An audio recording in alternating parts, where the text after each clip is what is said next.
Domingo Elizondo, fue el que tuvo la iniciativa de poder empezar a trabajar el monte.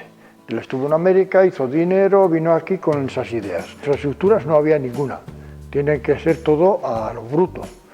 Y entonces de ahí comienzan a hacer que el pantano de Irabia, para poder bajar la madera a base de golpes de agua. Luego, a su vez, tiene que haber otras formas de bajar la madera, porque si no, no es muy largo para hacer con bichos a rastras. De esa manera aparecen los cables.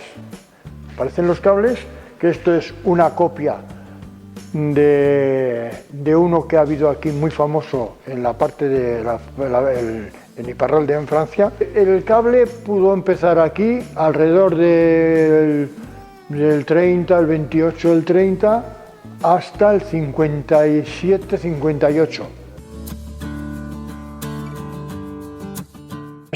Estos cables podía haber, hay uno desde Remendía, desde Jaurrieta hasta Oroz Betelu. Ese tenía 14 kilómetros. Lo vieron, pero muy viable, no había un gasto. El gasto único es el carga y descarga, y porque no había otro movimiento, estos iban por inercia. Todo esto iba por el propio peso de la madera. Se acopiaban de gente necesaria, pues tenían los destajistas primero, que eran los que talaban la madera. Después venían los boyateros arrieros y los que preparaban un poco la madera para arrastrarla.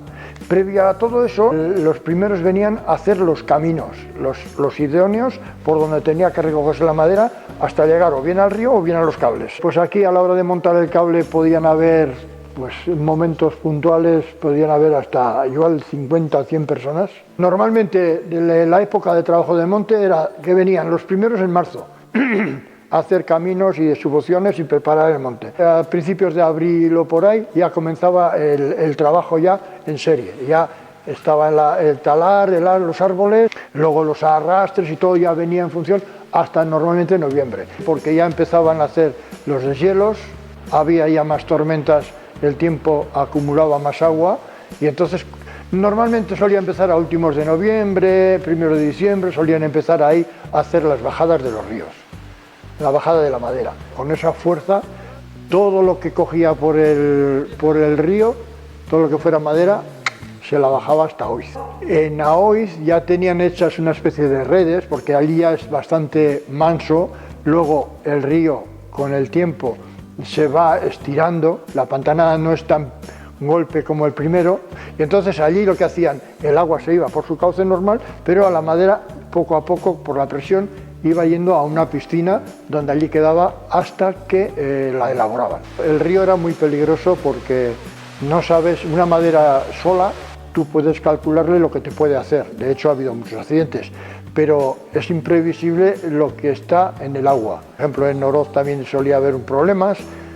Entonces, esto lo que hacían es, apostados ahí con las picas, lo que hacían es intentar enderezarla.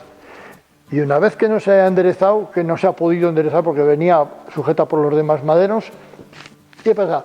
Que lo que estaban preparados tenían una challa. Saltaban encima de la madera, la cortaban, y cuando ya notaban ellos que empezaba a romperse la madera, por encima de las otras saltaban al otro lado del río, y por el puente, vuelta al puesto otra vez. Esa era un poco la misión del barranqueador, que se dice. Yo trabajé pues muy joven, pues a los 17 sin cumplir años, y ya trabajé en un cable de estos. Mi difunto padre fue uno de los medidores del Irati.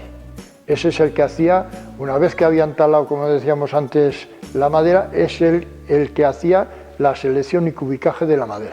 Amaneciendo y en el Tajo, oscuro y a cenar. Se comía 3 platos de habas. A la mañana, si tenías o chocolate de casa o alguna cosa así, echabas un trago de vino, un cacho de pan, a trabajar, a almorzar, habas, comer habas y cenar habas. No se concebía entonces la mujer en el monte. La mujer, su labor tenía, si el marido estaba trabajando en el monte, pues sí, siguiendo las cosas de lo que era la ganadería de la casa, o bien sería con yeguas o vacas porque entonces la tierra también se movía muy poco, no había esa cosa que después apareció la patata. La mujer tenía que trabajar tanto y más que el hombre.